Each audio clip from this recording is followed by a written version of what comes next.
It's a great day to be alive and an artist. My name is Matt with the Hat, and today in our audition series, we are going to talk about our next guidepost, which is game playing and role playing.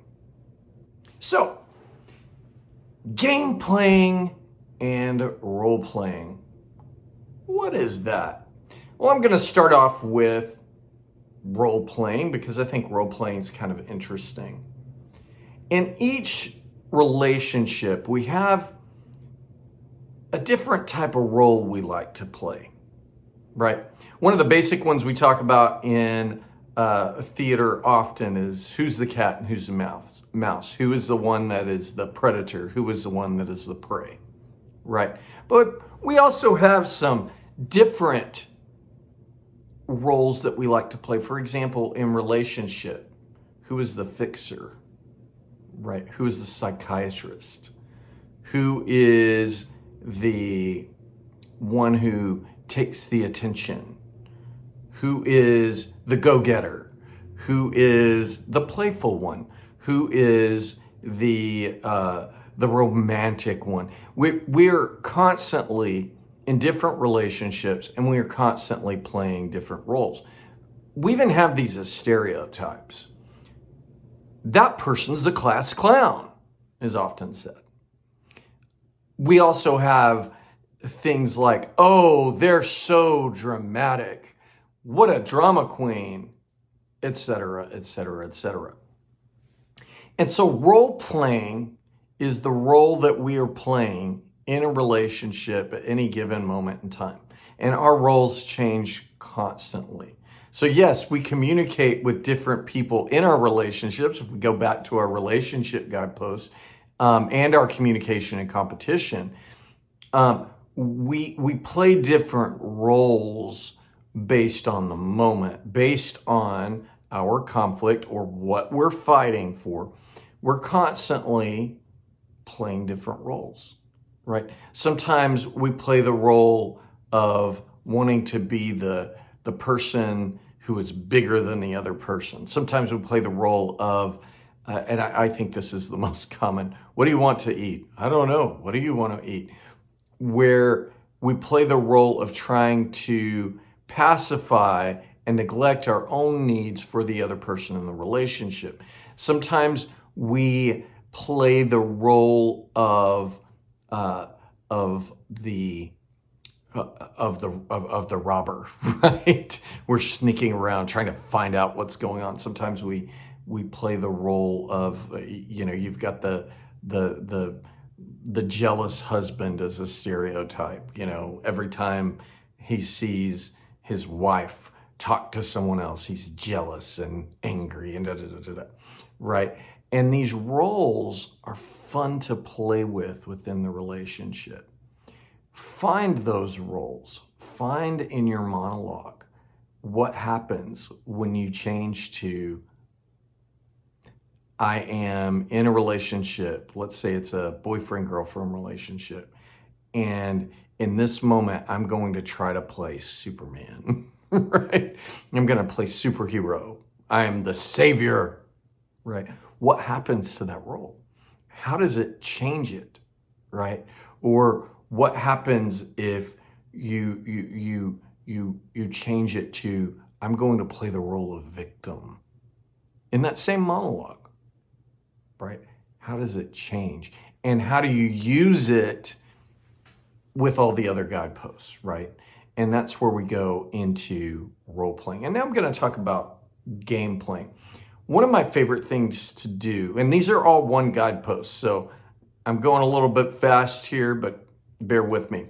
So game playing is really fun, okay? And one of my favorite things to do when I'm directing actors is it was something that I learned, and I give one actor a tambourine, right?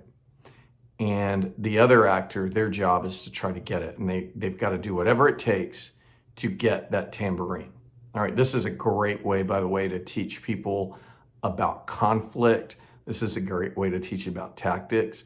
And so obviously when everyone starts off, they're crazy about it. They're like fighting and they're using all their athletic prowess. But once they get to a place where they realize that isn't necessarily the best way to get the tambourine and get to tap that tambourine, they begin to start changing their tactics. They get tired, they're out of breath, they don't want to run.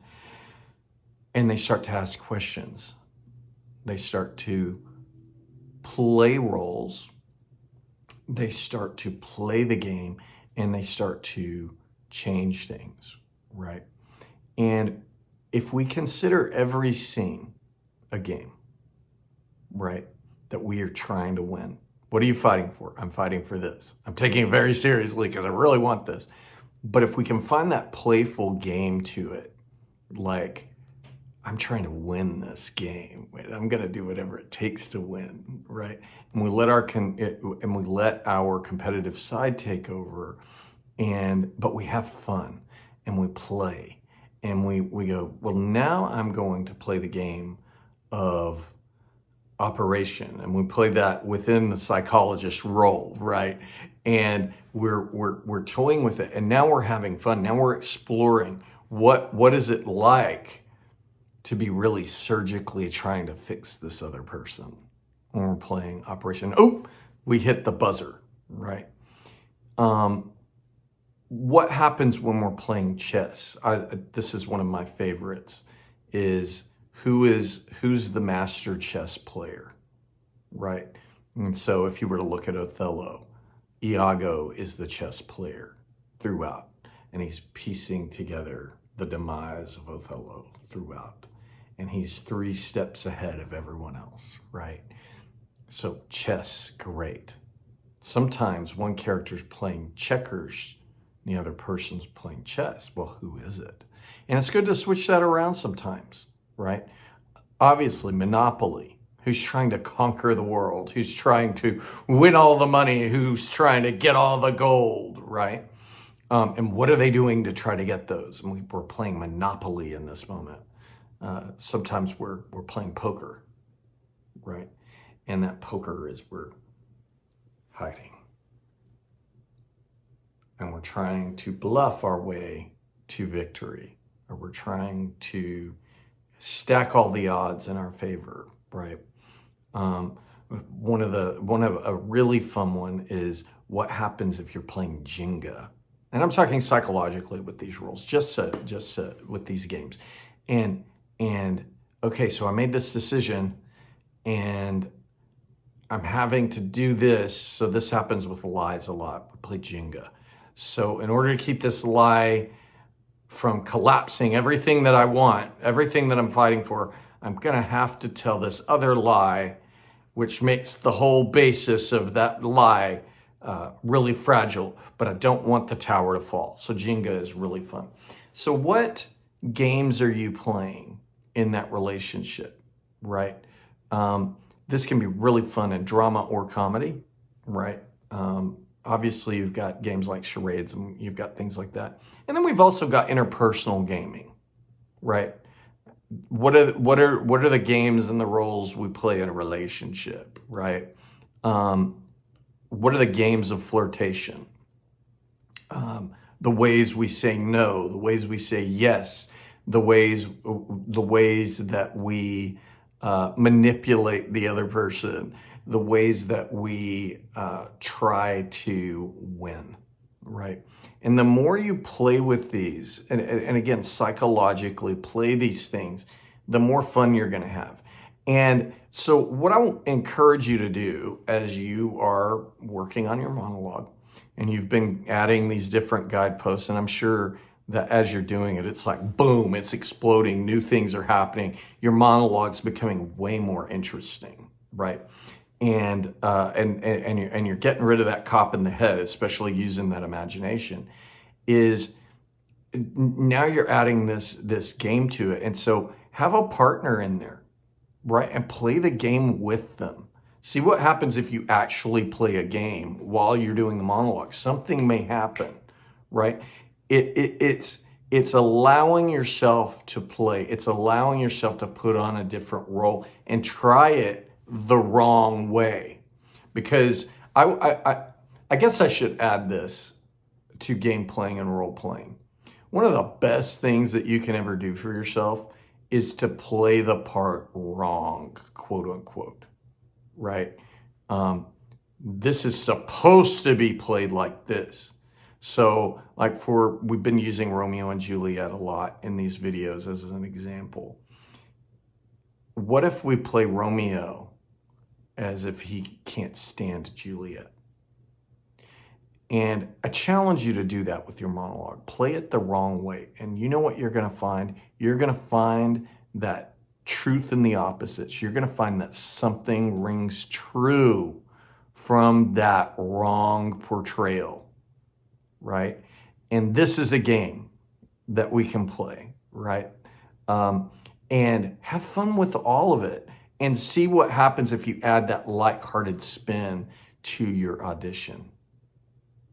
All right, so we've gotten through our next guidepost. You are fantastic. You are amazing. Keep making art, keep evolving that monologue, and have a beautiful day.